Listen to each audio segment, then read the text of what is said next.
Olá pessoal, eu sou a professora Daniela Del Sole, espero que vocês estejam aí com saúde. A intenção desse vídeo é nós oferecermos um feedback para a atividade avaliativa do primeiro bimestre.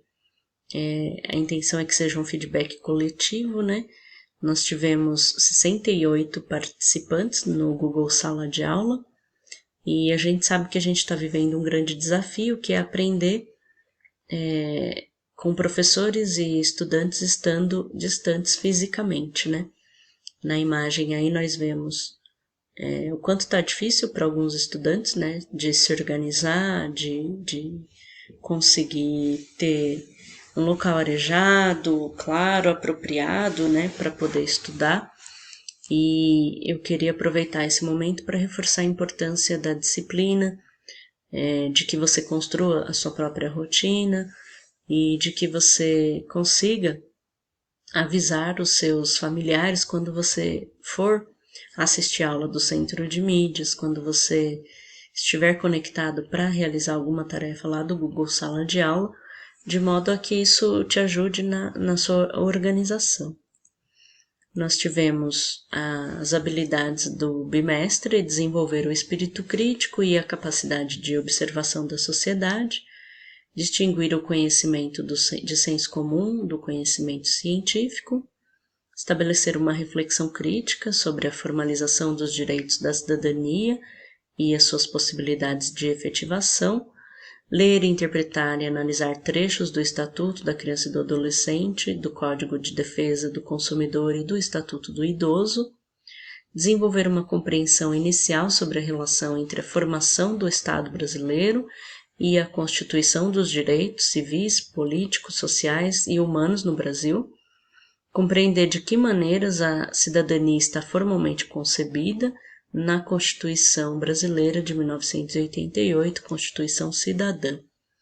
A primeira pergunta era: retome os conceitos de senso comum e senso crítico apresentados na videoaula 1 do Centro de Mídias e assinale a alternativa correta. Senso comum é um pensamento que costuma ser testado, questionado e verificado cientificamente. Não é o contrário, né? O que faz isso é o senso crítico. Senso crítico são verdades culturais que fazem parte do cotidiano da sociedade. Ao contrário, né? Esse é o senso comum. Senso comum depende de provas e de concretude, não precisa. Senso crítico é a fonte de conhecimento mais segura, já que existe um método para validação das hipóteses. Essa sim era correta.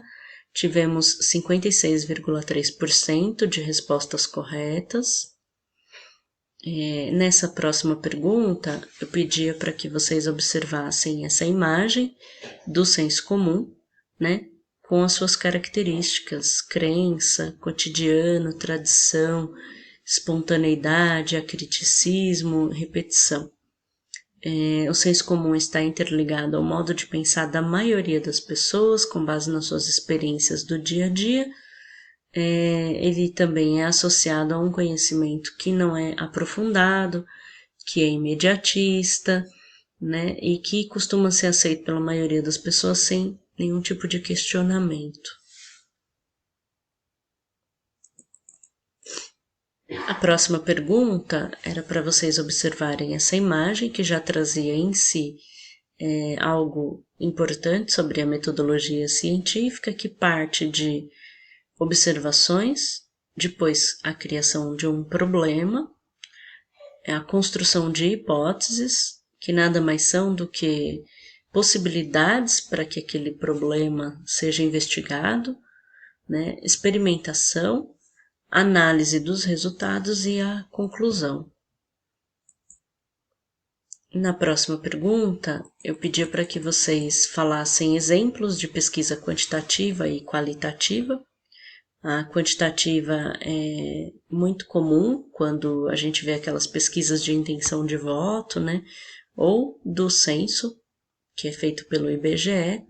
São aquelas pesquisas que as pessoas vão de casa em casa e perguntam sobre a quantidade de moradores no domicílio, perguntam sobre a faixa salarial, perguntam sobre o nível de escolaridade, né? São dados estatísticos que depois vão formar um quantitativo, que depois a gente vê em gráficos, né, em tabelas.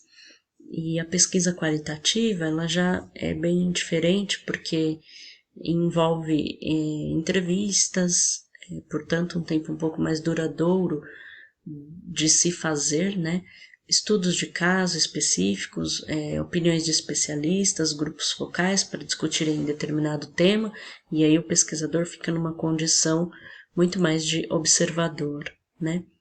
Na próxima pergunta, eu pedia para que vocês olhassem para esse esquema da cidadania, em que apresentavam-se os direitos civis, ressalto o direito à vida, os políticos, né, ressalto o direito de você ser votado, de você votar, e os direitos sociais, ressalto a educação, a saúde e a cultura, e eu pedia para que você falasse se você se sente ou não um cidadão.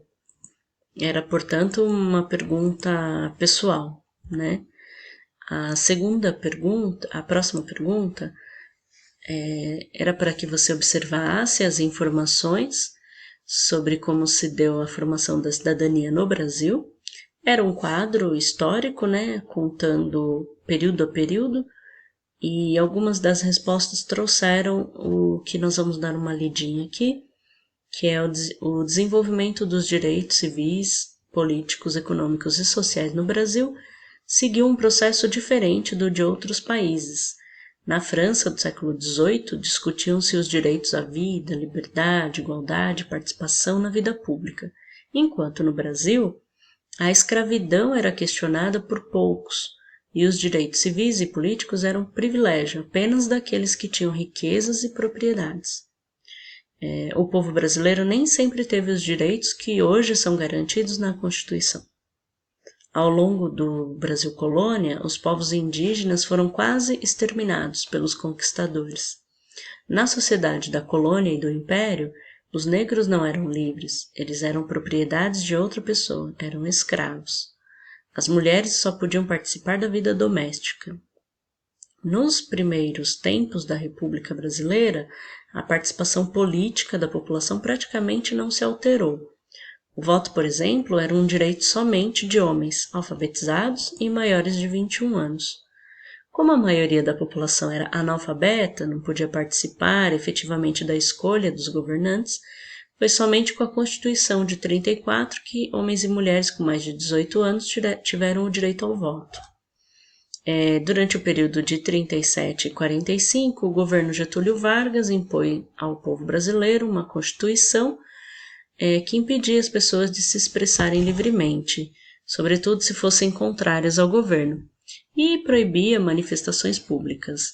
Essa Constituição também suspendia os direitos políticos, ou seja, o direito de escolher os governantes por meio do voto. No período de 64 até 85, o Brasil teve governantes autoritários, comandados por militares. Mais uma vez, o povo brasileiro perdeu seus direitos políticos, não podiam escolher seus governantes, prefeitos, governadores, presidentes por meio do voto direto.